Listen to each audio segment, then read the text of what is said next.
నమస్తే, welcome to Leo news. కూటమి ప్రభుత్వం ఏర్పాటై సంవత్సరం పూర్తవుతున్న సందర్భంగా అభివృద్ధి సుపరిపాలన పేరుతో ముందుకెళ్తోంది. అందులో భాగంగానే నిన్న కేబినెట్ సమావేశం నిర్వహించడం, ఆ సమావేశంలో మరి ఎమ్మెల్యేలకు చంద్రబాబు గారు దిశానిర్దేశం చేశారు. ఈ నెల 1 నుంచి కూడా ఎమ్మెల్యేలందరూ కూడా ఇంటింటికి వెళ్లి తిరగాలని, ప్రజల అభిప్రాయం తెలుసుకోవాలని చెప్పి ఆయన అంటున్నారు. ఇక ముఖ్యంగా చూసుకున్నట్టయితే ఈ నియోజకవర్గ జిల్లా స్థాయిలో కూడా ఏడాది సంబరాలు జరపాలని ఆయన పిలుపునిచ్చారు. ఇదిలా ఉంటే జగన్మోహన్ రెడ్డి గారేమో ఏడాది పూర్తవుతున్న సందర్భంగా కూటమి ప్రభుత్వంపై పూర్తి వ్యతిరేకత వచ్చింది. రీకాలింగ్ మేనిఫెస్టో అంటూ నేను ఒక క్యూఆర్ కోడ్ను ప్రజలకు పంపిస్తాను, వాళ్ళందరూ కూడా ఎమ్మెల్యేలు వచ్చినప్పుడు వాళ్ళను నిలదీసి అడగండి అంటున్నారు. మరి వీళ్ళు చేసినటువంటి అభివృద్ధి ఏంటి, మరి జగన్మోహన్ రెడ్డి గారు చెబుతున్నటువంటి జరగని అభివృద్ధి ఏంటి, ఇంతకీ ప్రజల అభిప్రాయం ఎలా ఉంది, ఈ విషయాలు తెలుసుకుందాం. మనతో పాటు ఉన్నారు సీనియర్ జర్నలిస్ట్ దుర్గా కుమార్ గారు. నమస్కారం అండి. నమస్తే గోవర్ధని, మన లియో వీక్షకులకు కూడా.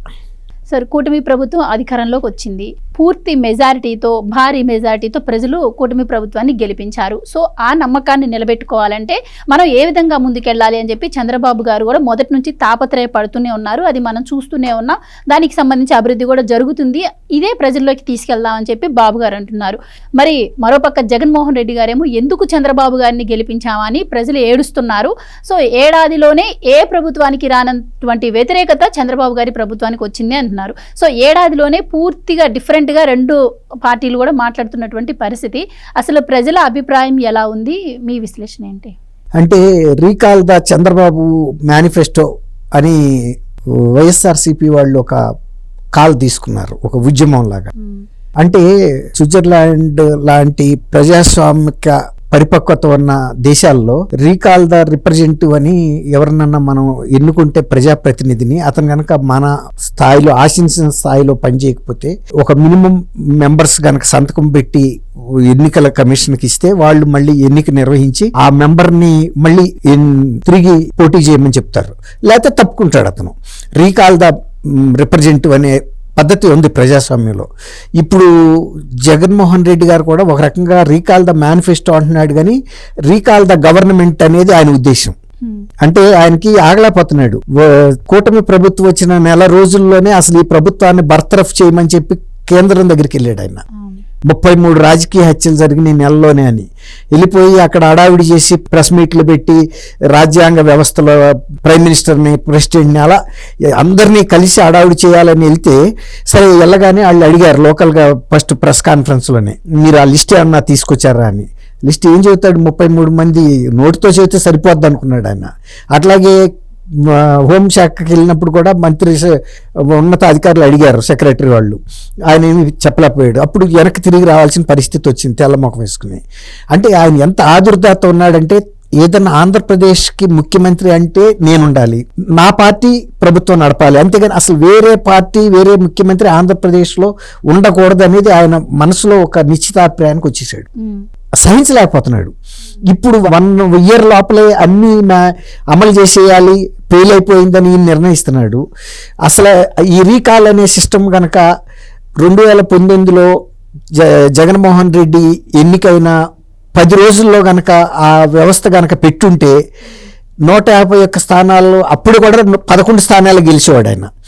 ఎందుకంటే ప్రజావేదిక కూల్చేశాడు ఆయన. ఫస్ట్ ఎక్కగానే చూడగానే ఆయనకి చాలా అందమైన, చాలా బృహత్తరమైనటువంటి ఆ సమావేశ మందిరం చూసి ఇట్లాంటి పేరు చంద్రబాబు నాయుడు గారికి ఎందుకు రావాలి, ఆయన కలెక్టర్లో ఎస్పీల సమావేశం నిర్వహించిన ప్రజావేదికని 24 గంటల్లో కూల్చేశాడు. అప్పుడే ప్రజలకు అర్థమైపోయాడు, ఇతను విధ్వంసకారే కానీ ప్రజలకి మేలు చేసే వ్యక్తి కాదు, ప్రజల ధనంతో కట్టింది.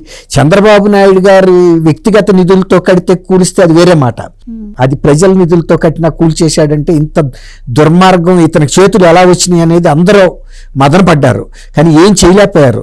ప్రజాస్వామ్యంలో మన దగ్గర 5 ఏళ్ళకు ఒకసారి మాత్రమే ఎన్నికలు వస్తాయి, రీకాల్ వ్యవస్థ లేదు. అందుకనే ఆ రీకాల్ అనేది ఇప్పుడు ఈయన చెప్పాడు కదా, రీకాల్ ద మేనిఫెస్టో అని, రీకాల్ ద గవర్నమెంట్ అని 2024లో 151 స్థానాల నుంచి కేవలం 11 స్థానాలకి ఇచ్చారంటేనే రీకాల్ ద గవర్నమెంట్ అనేది ప్రజలు ఇచ్చింది 1 year అయింది తీర్పు. కాబట్టి ఈ 1 yearలో ప్రజల్లో పెద్ద మార్పు ఏం రాదు. 5 సంవత్సరాల్లో గనక కూటమి ప్రభుత్వం గనక జగన్మోహన్ రెడ్డి ఎంత వైఫల్యం చెందాడో అంత వైఫల్యం చెందితే మాత్రం ఖచ్చితంగా అదే ఫలితం వస్తుంది. అందులో ఈయన పిలవక్కర్లా, ప్రజల దగ్గర ఉంది ఆ బట్టను. కాబట్టి ఈయన హడావిడంతా ఈ ప్రభుత్వంలో శాంతి భద్రతలో సమస్య సృష్టించి ఈ ప్రభుత్వం శాంతి భద్రతల్ని నియంత్రించలేకపోతుంది కాబట్టి అన్నా బర్తరఫ్ చేయమని అడగటం కోసం ఆయన ప్రతి పర్యటనని ఉపయోగించుకుంటున్నాడు. ఆఖరికి నిన్న సత్తెనపల్లి దగ్గర వెళ్ళిన పర్యటన కూడా కారు కింద మనిషి పడితే నాకు తెలియలేదు అన్నాడంటే ఆయన కారు డోర్ తీసుకుని బయట నుంచునే ఉన్నాడు అక్కడ. అదే టైంలో సింగయ్య తల టైర్ కింద ఉంది, ఒక వ్యక్తి బానెట్ మీద ఎక్కాడు. అసలు నువ్వు మాజీ ముఖ్యమంత్రివి, తర్వాత పార్టీ అధ్యక్షుడివి, నీ కారు బానెట్ మీద ఒక కార్యకర్త అనేవాడు ఎక్కాడంటే అది నీ అక్కడ ఎక్కినట్టు కాదు, పార్టీ అధ్యక్షుడి నెత్తి మీద ఎక్కినట్టు. అలాంటి క్రమశిక్షణ రాహిత్యం ఎక్కడన్నా ఉంటుందా? నీ అంతరంగిక సిబ్బంది ఏం చేస్తున్నారు, నీ పార్టీలో ముఖ్యులు ఏం చేస్తున్నారు? బానెట్ మీద ఎక్కినాన్ని దింపాలి కదా. వాడి జెండా ఎక్కి ఊపుతుంటే నువ్వు కూడా ఆడితో పాటు ఆడొక అల్లరాడు, నువ్వు ఒక చిల్లరాడివి, అంతే కదా. నువ్వు ఎందుకు టాలరేట్ చేసావు? నీకెంత భద్రత కావాలని అడుగుతున్నావు Z+ కేటగిరీ. మరి ఇలాంటి అరాచకవాదుల్ని కిరాయి వాళ్ళని తీసుకొచ్చి ఇట్లా జెండాలు ఇచ్చి సీఎం నన్ను అర్పించుకుంటే సీఎంలు అవుతారా? బటన్ నొక్కాలి ప్రజలు, బటన్ నొక్కి ఎవరికి సీఎం కావాలో వాళ్ళకి ఇచ్చారు. ఒకటి మనం మాట్లాడుకుంటే సార్, ఏ ప్రభుత్వానికైనా అధికారంలో ఉన్నప్పుడు వ్యతిరేకత వస్తుంది, ఏ పార్టీకైనా కూడాను. కానీ జగన్మోహన్ రెడ్డి గారికి అధికారంలో ఉన్నప్పుడు వ్యతిరేకత వచ్చింది అనడానికి నిదర్శనమే 11 సీట్లు అనుకుంటే, అధికారం కోల్పోయిన తర్వాత అధికారంలో ఉన్నప్పటికన్నా కూడా చాలా వ్యతిరేకత వచ్చింది. ఎందుకంటే ఆ తర్వాత నుంచి ఆయన ఎదుర్కొంటున్నటువంటి స్కామ్లు కావచ్చు, ఇంటర్నేషనల్ లెవెల్లో ఆయన వచ్చినటువంటి సోలార్ విద్యుత్ స్కామ్ కావచ్చు, ఈ తర్వాత చూసుకున్నట్టయితే నిన్న జరిగినటువంటి మద్యం స్కాము, నిన్న జరిగినటువంటి సత్తెనపల్లి ఘటన కావచ్చు. సో ఇంత వ్యతిరేకత ఆయన మీద కనిపిస్తుంటే, మరి కూటమి ప్రభుత్వం మీద వ్యతిరేకత ఉంది అని చెప్పి దాన్ని ప్రజల్లోకి తీసుకెళ్లేందుకు జగన్మోహన్ రెడ్డి గారు గట్టిగా ట్రై చేస్తున్నారు అనుకోవచ్చా? ఇది దృష్టి మళ్లింపు కార్యక్రమమే. ఇప్పటికే చర్చ జరుగుతుంది పార్టీలో అంతర్గతంగా. జగన్మోహన్ రెడ్డికి పార్టీని ఎలా నిర్వహించాలో తెలియట్లేదు, రఫామని ఇట్లాంటి పిచ్చి కూతలు కూసి ప్రజల్ని కోయటం ఏంటి? ఒక పక్క ప్రజాస్వామ్యం అని చెబుతూ ప్రజాస్వామ్యానికి మూల స్తంభాలైన ప్రజల్ని రఫా కోస్తే నీకు రేపు ఓటేసేది ఎవరు? మాట తెలియాలి కదా. తర్వాత సంకర్ జాతి ప్రజలు అని రాష్ట్రంలో ఉన్న ప్రజల్ని కించపరిస్తే పరిపాలించేవాడు ఎంత సంకర్ జాతి అయి ఉండాలి? అలాంటి సంకర్ జాతిని పాలించటానికి నువ్వు అధికారంలోకి వచ్చి ఎన్ని తప్పుడు వాగ్దానాలు చేసి వాటిని అమలు చేయకపోవటం వల్లనే కదా 11 సీట్లకు పడిపోయింది. అంతెందుకు, ఇంత పెద్ద మద్యం కుంభకోణం డబ్బులు చేసుకున్నాడు కానీ సంపూర్ణ మద్య నిషేధం పెడతానన్న వ్యక్తి ఎందుకు పెట్టలేకపోయావు? పార్షియల్గా కూడా పెట్టలేకపోయావే. అసలు ఒక 1% కూడా చేయలేదు కదా. 100% ఉండదని చెప్పాడు. కేవలం 5 స్టార్ హోటల్స్లో మాత్రమే ఉంటుందని చెప్పాడు. అదే 5 స్టార్ రేట్లకి ఓళ్ళల్లో నాసిరకం మద్యాన్ని. మీరు అంటున్నటువంటి అలాంటి వ్యక్తి వచ్చి ఈరోజు మేనిఫెస్టోలో ఇచ్చినటువంటి 143 హామీలను నెరవేర్చలేదు, సూపర్ 6 నెరవేర్చలేదు, దానిపైనే మా పోరాటం. అంటే దీన్ని ఒక 5 వారాల పాటు ప్రజల్లో ఉంచండి అని చెప్పి ఆయన అంటున్నారు. సో ఎలా చూడొచ్చు అంటారు? ఇప్పుడు ఆయన మాట్లాడే దానికి ఆయన అనుసరిస్తున్న విధానానికి చాలా పరస్పర విరుద్ధంగా ఉన్నాయి. ఆయన ఒక పక్కన ప్రజాస్వామ్యమేనా ఈ దేశం అని అడిగాడు. నువ్వు ప్రజాస్వామ్యయుతంగా నిన్ను ఎన్నుకున్నారా, లేకపోతే నువ్వు నియంత్రితంగా నీ అంతటా నువ్వు ప్రకటించుకుని ఎమ్మెల్యేగా వచ్చావా? మిగిలిన 10 మంది కూడా అలా వచ్చారా? ప్రజల చేత ఎన్నికైనప్పుడు ప్రజల సమస్యలను మీరు అసెంబ్లీలోకి వచ్చి ఎందుకు చర్చించట్లేదు? ఎందుకు భయపడుతున్నారు మీరు? నువ్వు ప్రజల్లోకి ఇలా అరాచకవాదులను తీసుకెళ్లే బదులు ప్రజాస్వామ్యయుతంగా అసెంబ్లీలో ఎంతో హుందాగా నువ్వు మాట్లాడితే మొత్తం రాష్ట్రం అంతా కూడా వింటది. తర్వాత రికార్డుల్లోకి వెళ్ళిపోద్ది. ఇలాంటి విమర్శ చేశాడు, ఇలాంటి సూచన చేశాడు అని. నువ్వు ప్రజల అంచనాలను అందుకోలేకుండా ప్రజల్లోకి వెళ్ళి నేను వీధి పోరాటాలు చేస్తాను, లేకపోతే ఇలాంటి చేస్తాను ఎందుకు వెళ్తున్నాడో తెలియట్లా. అందువల్లే చాలా మంది సీనియర్ నాయకులు తటస్థంగా ఉండిపోతున్నారు. ఇతని ప్రవర్తన పార్టీని బలపరచదు, మన పేరుని కీర్తిని పెంచదు. ఇలాంటి వ్యక్తి నాయకత్వంలో మనం ఉంటాం అనవసరం. కొన్నాళ్ళ పాటు సంయమనంతో ఉందాం. ఇతను తర్వాత మెల్లిగా అంటే పబ్లిక్ లైఫ్ నుంచి డిసప్పీర్ అయిపోవాలి తప్ప. ఇతను ఏం చెప్పాడు విజయసాయి రెడ్డి, ఇతను ఆ పార్టీలో తిరిగి నేను రావటం అనేది లేదు, ఆ పరిపక్వత అక్కడ లేదు, తగిన గౌరవం ఇవ్వటం లేదు, పార్టీ సరైన పందాలో నడవట్లేదు, కొంతమంది కోటరీ చేతుల్లోకి వెళ్ళిపోయాడు అని అంత స్పష్టంగా చెప్పాడు. అంటేనే జగన్మోహన్ రెడ్డి అప్పుడైనా కళ్ళు తెరవాలి. తర్వాత ప్రజల్లో ఇంత వ్యతిరేకత వచ్చింది, నన్ను ఇంత ఓడించారు అన్నప్పుడు సమీక్షా సమావేశాలు జరపకుండా ఇదిగో ఈ ప్రభుత్వం మీద గడ్డలేయటం కోసం ఈ QR కోడ్ పెట్టి నేనేదో చేస్తాను. ప్రజలు ఇంకా 4 సంవత్సరాలు ఆగు, నువ్వు ప్రశాంతంగా నీకు ఇచ్చిన టైంని ప్రజలతో మమేకం అవటానికి ఉపయోగించుకొని ఆటోమేటిక్గా నువ్వు గెలవచ్చు ఏమో. కానీ ఈ విధంగా 4 సంవత్సరాలు ఉండగానే ఆ 4 సంవత్సరాల హామీలు కూడా ఈ 1 yearలో నువ్వు ఎందుకు అమలు చేయలేదు అంటే రాజధానిని మళ్ళీ పట్టాలు ఎక్కించారు కదా. పట్టాల మీద ఉన్న రైలు తప్పితే మళ్ళీ పట్టాల మీద పెట్టడమే అతి కష్టం. ఒక్కసారి పట్టాలు ఎక్కిందంటే రైలు స్పీడ్ అందుకుంటుంది. పట్టాలు తప్పించడంలో నువ్వు మొనగాడివి కానీ పట్టాలు ఎక్కించడంలో నువ్వు లేదు. పట్టాలన్నిటి వ్యవస్థలన్నింటినీ నువ్వు తప్పించేసావు.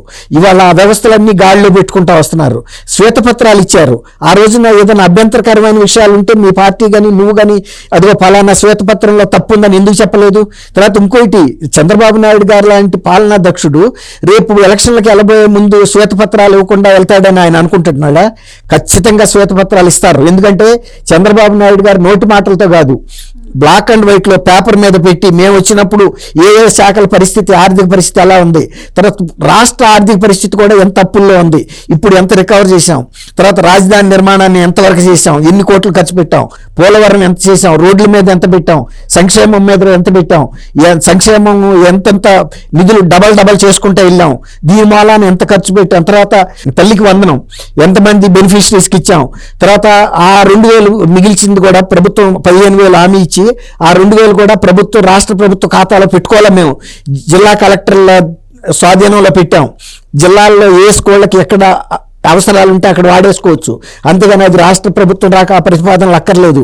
ఈ విధంగా అనేక రకాలుగా స్కూళ్ళను కానీ హాస్పిటల్స్ని కానీ తర్వాత రోడ్లు కానీ ప్రజలకు సంక్షేమం విషయంలో కానీ ఇంత తీసుకుంటున్నప్పుడు ఆయన ఏమంటున్నాడు, వాళ్ళ సొంత ఎమ్మెల్యేస్ని కూడా గతంలో 5 ఏళ్ళు ఆయన చంద్రబాబు నాయుడు గారు కొన్ని పొరపాట్లు చేశాడు. 14 నుంచి 19 వరకు తల వంచుకుని పని చేసుకుంటా వెళ్ళిపోయాడు కానీ దానికి ప్రచారం కల్పించలేకపోయాడు. ఇప్పుడు ఆయనకు తెలిసింది పని చేయటం ఎంత అవసరమో ప్రజలకు చెప్పడం కూడా అంత అవసరమని ఇప్పుడు తెలిసింది. తెలవబట్టే ఇవాళ ఆయన ఎలక్ట్ అయ్యి ఎమ్మెల్యేస్కి చెబుతున్నాడు, జిల్లా నియోజకవర్గాల్లో చేయండి, తర్వాత జిల్లా సమీక్షా సమావేశాలు నిర్వహించండి ఈ నెలాఖరులోగా, ప్రతిసారి కూడా జిల్లాల్లో ఈ సమీక్షా సమావేశాలు రెగ్యులర్గా పెట్టండి, తర్వాత ప్రజలతో మమేకమయ్యే విధంగా మనం చేస్తున్న నిధులు, తర్వాత పొగాకు రైతుల గురించి ఈ నెల అడావుడి చేసి చెక్కులన్నీ తొక్కి పాడుపాడు చేసి వచ్చాడు. కానీ మార్కెట్ ఇంటర్వెన్షన్ అంటే ప్రభుత్వం జోక్యం చేసుకుని 247 కోట్ల రూపాయలు రిలీజ్ చేసి రైతులను ఆదుకోవటం అంటే అది. అంతేగాని అక్కడికి వెళ్ళిపోయి మిరపకాయ మూటలు ఎత్తుకుపోవటం, ఈ పొగాకు చెక్కులు అంటారు వాటిని, బేళ్ళని, అవి రైతులకి ప్రాణం గుండె లాంటివి. అవి వాటి మీద ఎక్కి వాళ్ళు పరుగులు తీశారు. వాళ్ళకి తెలియదు, అల్లరి చిల్లర వాళ్ళు. అదే కనుక బాధ్యత గల వ్యక్తులు అయితే అటు ఇటు చెక్కులు ఉంటే మధ్యలో నడుచుకుంటూ వెళ్ళాలి తప్ప వాళ్ళ దాటి మీద ఎక్కి తొక్కేశారు. వాళ్ళకి ఏం అటు విలువ తెలియదు. దీని కూడా 36,000 అని చెబుతున్నాడు ఒక కిలో. క్వింటాల్ అంటే రైతులు ఉల్లిపాయకి ఆలుగడ్డకి తేడా తెలియని వ్యక్తిగా తన అజ్ఞానం ఏంటనేది బయటపెట్టాడు. తర్వాత ఒక పరిపాలనా దక్షుడు చేస్తున్నప్పుడు ఆయన్ని చేయని వాళ్ళు చేసిన తర్వాత తప్పు ఉంటే నువ్వు ఖండించవచ్చు, ఏదైనా చేయొచ్చు. తర్వాత ప్రజలు ఇచ్చే తీర్పు అంతిమ తీర్పు ఉంది. ఎట్లాగూ నువ్వు ఆయన కూడా ఒకేసారి ఎన్నికల్లో నిలబడాల్సి ఉంది 29లో ప్రజల ముందు. ఆ లోపల నువ్వేదైనా ప్రజలకి చేయగలిగిన మంచి ఉంటే చెయ్యి.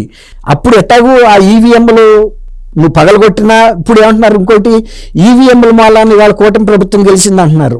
ఎంత బుద్ధి తక్కువ మాట. మరి 2019లో గెలిచినప్పుడు అదే ఈవీఎంలు కాదా? ఆ రోజు మరి అది ఆ రోజు ఎందుకు మాట్లాడలేదు? మేము గెలిచినప్పుడు మేము ఈవీఎంల ద్వారా గెలిచామని. మాట తప్పును మడమ తిప్పును అన్న మనిషే మాటలు తప్పుతున్నారని అంటున్నారు. నువ్వు గెలిస్తేనే ఈవీఎంలు మంచివి, ఇంకొకరు గెలిస్తే చెప్పే కదా. ఈ రాష్ట్రంలో ఇంకొక ప్రభుత్వం కానీ ఇంకొక ముఖ్యమంత్రి ఉండడం ఆయన చూడలేకపోతున్నాడు. నేనే ఉండాలి, నేను పుట్టిందే ముఖ్యమంత్రి పదవి కోసం అన్నట్టుంది. పదవి వదిలాడంటే అసలు ఆయన తట్టుకోలేకపోతున్నాడు. అందుకే అసెంబ్లీకి కూడా వెళ్లకుండా బయటే తిరుగుతున్నాడు. సీఎం అని నిన్న సత్యనపల్లిలో కూడా అరుస్తున్నారు కదా, అదొక ఆనందం పొందుతున్నాడు సీఎం ఒక భ్రాంతిలో. అందుకే కారు ముందు కారు కింద ఎవడు పడ్డా తెలియట్లే ఆయనకి, దాంట్లో ఊహల్లో ఉన్నాడు అనమాట. చూద్దాం సార్, గతంలో కూడా మరి జగన్మోహన్ రెడ్డి గారి హయాంలో గడప గడపకు కార్యక్రమం పెట్టారు. పూర్తి వ్యతిరేకత వచ్చింది ప్రజల నుంచి. కానీ 5 సంవత్సరాలకు పెట్టారు ఆయన ఎలక్షన్స్కి ముందు. ఇప్పుడు మరి కూటమి ప్రభుత్వం కూడా ఎమ్మెల్యేని పంపిస్తుంది కాబట్టి మరి ప్రజలు ఏ విధంగా రిసీవ్ చేసుకుంటారు వాళ్ళది కూడా తెలిసే అవకాశం ఉంటుంది. Right sir, thank you so much. Thank you అమ్మగారిని, మన వీక్షకులు కూడా. Please subscribe to Leo news for more videos.